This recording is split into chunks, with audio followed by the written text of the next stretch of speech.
warahmatullahi wabarakatuh. Perkenalkan, nama saya Gita Amelia Sari dengan NIM 241010352. Pada kesempatan ini, saya akan memaparkan bagan yang menggambarkan bagaimana hubungan keuangan antara pemerintah pusat dan pemerintah daerah diatur melalui alur pendanaan dari APBN hingga penyusunan APBD. Jika kita mulai dari bagian kiri atas, terlihat bahwa pemerintah pusat menyediakan beberapa jenis dana untuk mendukung penyelenggaraan desentralisasi di daerah. Dana tersebut terdiri dari DBH, DAU, DAK, dana otonomi khusus, serta dana penyesuaian. Semua jenis dana ini kemudian mengalir ke satu kotak besar yang disebut belanja untuk daerah, yang menandai proses pelimpahan urusan dan kewenangan dari pemerintah pusat kepada pemerintah daerah.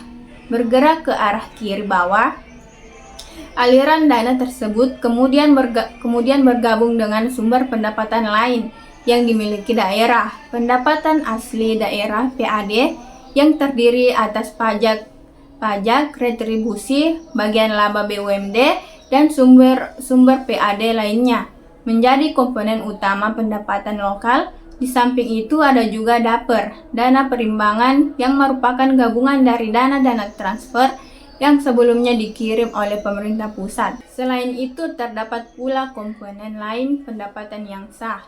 Ketiga jenis pemasukan tersebut, PAD, DAPER, dan pendapatan sah lainnya, menjadi total pendapatan daerah yang merupakan bagian pertama dalam penyusunan APBD.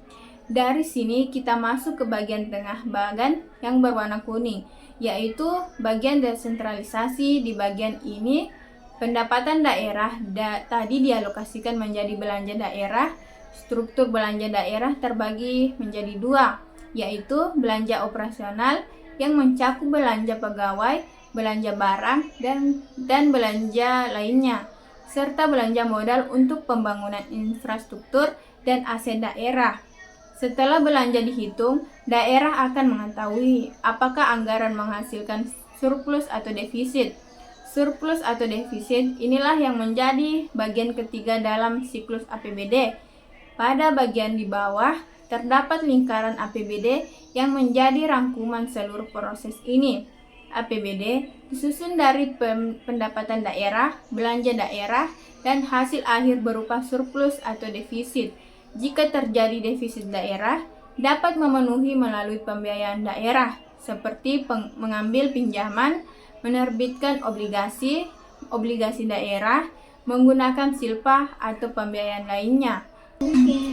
Sementara itu, jika kita lihat bagian kanan atas bagan, terdapat alur yang menunjukkan bahwa tidak semua kegiatan daerah dikelola melalui desentralisasi. Ada kegiatan yang tetap menjadi kewenangan pemerintah pusat, dan ini ditampilkan melalui kotak belanja pusat di daerah. Belanja ini berasal langsung dari APBN dan digunakan untuk mendanai kegiatan dekonsentrasi atau dekon, tugas pembantuan atau TP, dan kegiatan melalui instansi vertikal. Untuk itu, pemerintah pusat menyalurkan dana melalui kementerian atau lembaga agar kegiatan yang menjadi kewenangan pusat tetap dapat berjalan di daerah.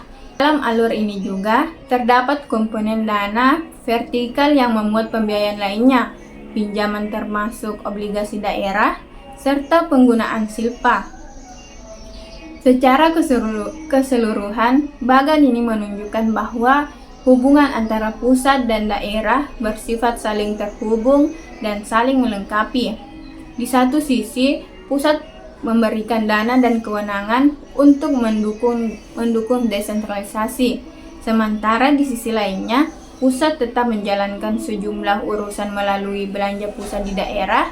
Semua alur ini kemudian bertemu dalam mekanisme penyusunan APBD yang menjadi instrumen utama pengelolaan keuangan di tingkat daerah.